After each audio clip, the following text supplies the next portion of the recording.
their own life. Most people live the life they were told to live. By parents, by society, by culture, by religion, by fear. Carl Jung knew this. He spent a lifetime studying the human soul, and he found something uncomfortable. Something most humans never want to admit. We are born as ourselves, but we become strangers to our own soul. From childhood, we build masks. Masks to be accepted. Masks to be loved. Masks to survive. We call this mask the persona. And here's the tragedy. Many humans will never take it off. They will die, never having met the person they were born to be. Your real life does not begin when you get your degree. It does not begin when you get married. It does not begin when you make money. It does not begin when the world validates you. Your life begins the moment you start seeing yourself without the mask. Your life begins when the persona cracks, and the world you've been performing for stops impressing you. This is the beginning of awakening. Let's talk about imposters. Not the ones outside you, the one that lives inside you. You became who you needed to be to survive the world around you, and you got rewarded for it. People clapped for that version of you. People approved that version of you. People respected that version of you, but they never respected you. They respected the strategically engineered identity you built to please them. This is your false self. This is the mask the world forced on you. You adapted your tone, your personality, your dreams, even your preferences, just to reduce conflict, just to avoid rejection, just to be safe. And the world rewarded you for it. But in the process, you abandoned the most important person you will ever meet. Your real self. Carl Jung taught that the biggest betrayal is not the betrayal by others. It is when you betray your own soul in exchange for belonging. Almost every adult alive is living as a version of themselves that was constructed for the comfort of others. This is why the world feels numb. This is why midlife feels empty. This is why achievement feels hollow. You are winning a game your real self never agreed to play. Finding your real life means calling out this lie and deciding that you are done performing. Most people run away from themselves, not because they are weak, but because they are terrified of what they'll find. Jung said, "No tree, it is said, can grow to heaven unless its roots reach down to hell. That hell is your shadow, your jealousy, your selfishness, your rage, your envy, your secret fantasies, your manipulative impulses. The shadow is not the worst version of you. It is the repressed version of you. Most people shove it into the attic of their psyche. They pretend they don't have dark sides. They perform niceness as a costume.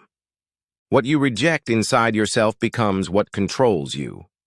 Integration, not suppression, is the real transformation." Daniel is successful on paper. He has a good job. He is respected. He is admired.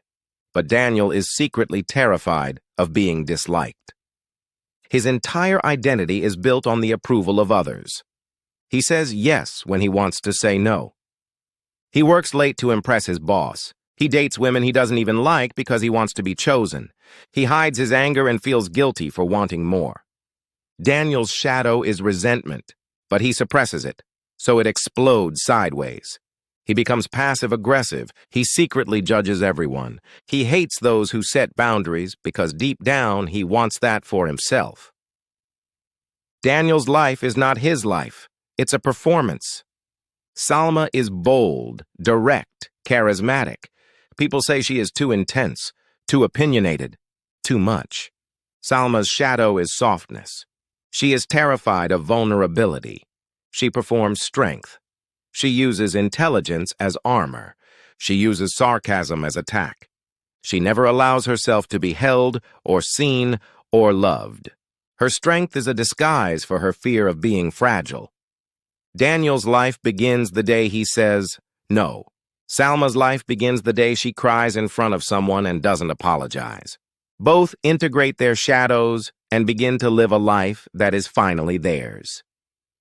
Life begins the moment your shadow stops being your enemy. Jung called it individuation, the journey toward wholeness, not perfection, not escape. Individuation is meeting all parts of yourself and integrating them into a living, breathing unity. Daniel faced criticism, mistakes, and triggers that challenged his old patterns. Salma felt fear and isolation, yet allowed vulnerability to emerge. Every obstacle, every uncomfortable feeling is a mirror pointing to growth. Small questions guide them. What would my authentic self do?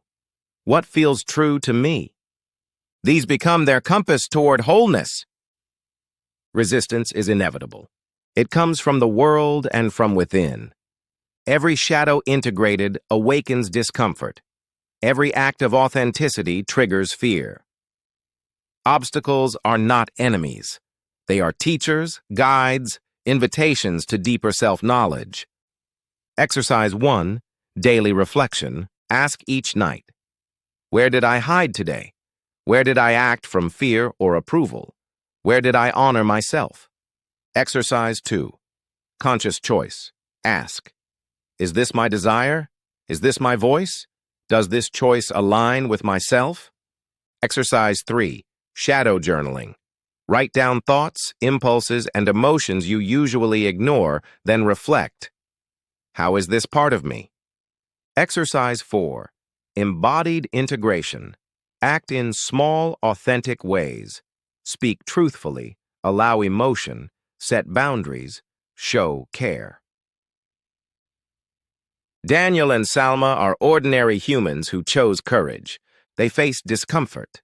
They met their shadows. They integrated the persona. They discovered their self.